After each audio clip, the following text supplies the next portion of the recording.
Good day to everybody out there. This is See Thy Wealth, Order Your Health, drink a glass of water.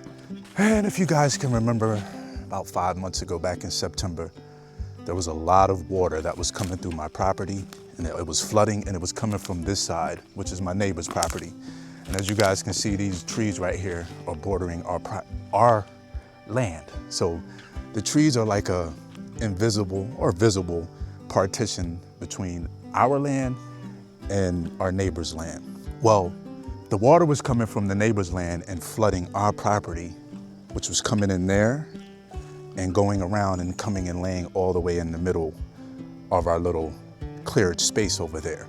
So in the last couple weeks, I realized and noticed that the neighbor has been working and has cut down all of his trees over here. So now we can actually see into his property. Before, we could see into the property, but there was also a bunch of weeds, vines, trees, and shrubs that were keeping everything, made it seem like we had a partition between us, but we don't.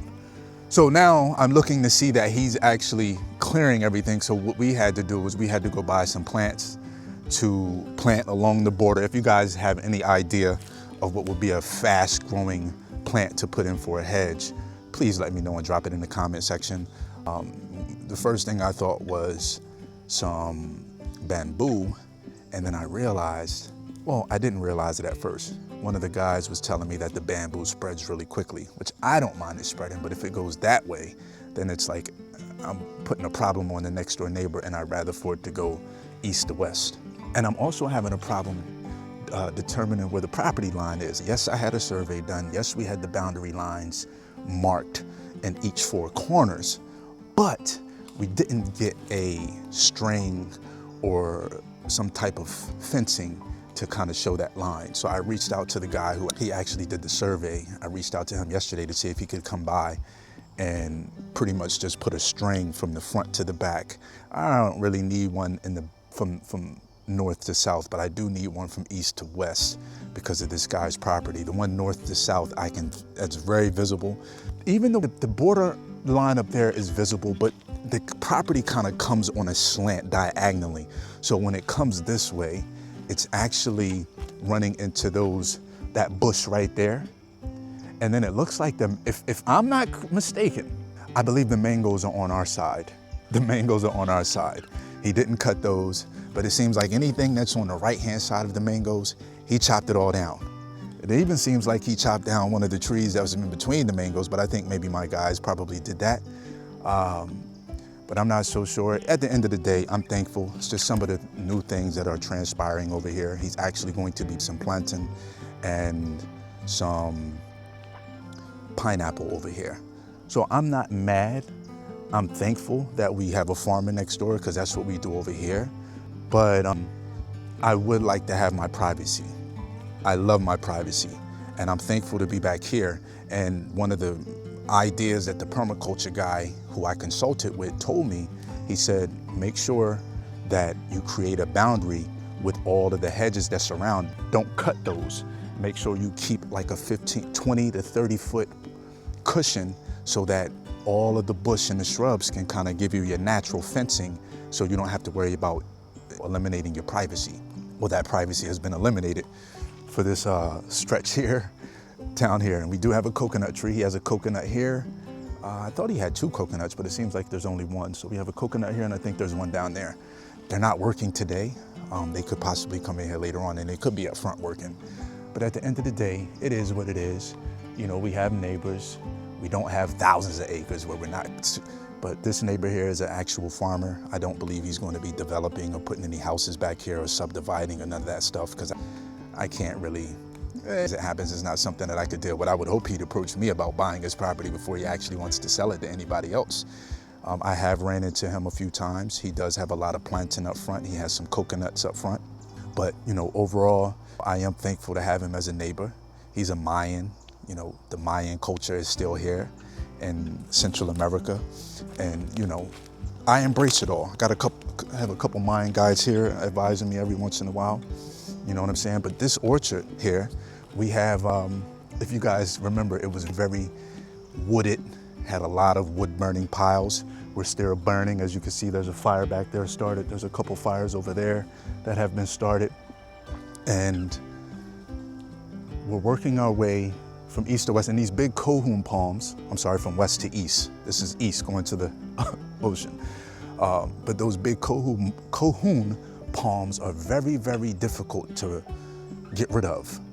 And I think what we're gonna have to do is use the chainsaw and have them chopped down into smaller pieces so we can, because it's like 1, 2, 3, 4, 5, 6, 7, maybe 7, 8 cohoon palms that are kind of like spread out through over here in this little orchard area. And they were kind of taking up a lot of space, so a lot of the mangoes weren't growing. Not only were they taking up a lot of space, but there was also a lot of other mango trees that were taking up a lot of space, so we had to get rid of those. And as you can see over here is one of those ant hills that causes a lot of, well, they eat a lot of the leaves. This is one of those ant hills. So what we're gonna do is first we were told that the bananas and the plantain roots run really deep and the ants don't like them. So we're gonna put plantain right here. We're gonna put, not plantain, I'm sorry. We're gonna put bananas all throughout this. Not like next to each other, but spread throughout, because I love bananas, number one. They're a really good fruit. And, you know, you can use a lot of the leaves on the bananas trees as, you know, the chop and drop method that they like to use in permaculture. So I would like to have, and I love, you know, bananas are like a staple in my smoothie. So we're gonna have some bananas throughout here, some papaya. And in fact, this back half is a project that I'm actually going to be working on. I don't know how far down I'm going to come, but right now, you know, this back portion, I'm going to say anywhere from this tree right here, this one right here, back.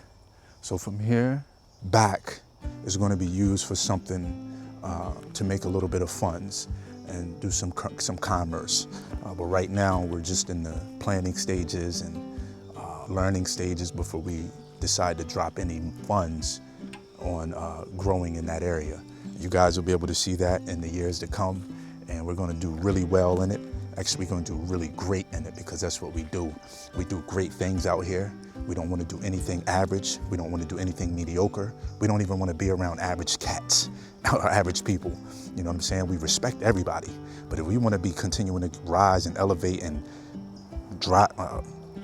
head to the highest pinnacle of life, then we have to be around folks that are actually pushing us and inspiring us to continue to keep leveling up, whether that's physically, whether that's mentally, emotionally, spiritually, all around the board. We are continuing to grow. And that's what it's about out here. Just like these mango trees, we had to shed and prune and cut a lot of dead weight in order for the new growth to come in. So you're gonna have to shed and prune and cut a lot of dead energy around you in order for the right people to be around. And right now, I'm trying to learn how to communicate effectively without losing myself. And being out in nature is helping me with that. Anyway, before I go on to another direction, I'm just showing you guys a portion of the mango orchard. You guys have been in plenty of times, but this is just a new progress. And as you can see, we don't just sit around doing nothing. We do work for self, and we have gotten a lot of things cleaned up. If you go back to my previous videos, you'll see there's a lot of crap that was over here. Even when the rainy months were here, there was a lot of crap in the last couple months that was just sitting here that we've been able to clean up, and I'm proud of. And I hope you guys can see the progress. And even if you don't see it, you could probably feel it. I see it, I feel it, I'm a part of it. I am the driving factor out here, with help, with input and opinions and suggestions that I cipher and sift through. My dogs, I gotta keep my eyes on them. But anyhow, look, I appreciate y'all for watching. I appreciate y'all for tapping in. This is See Thy Wealth. Water your health. Drink a glass of water.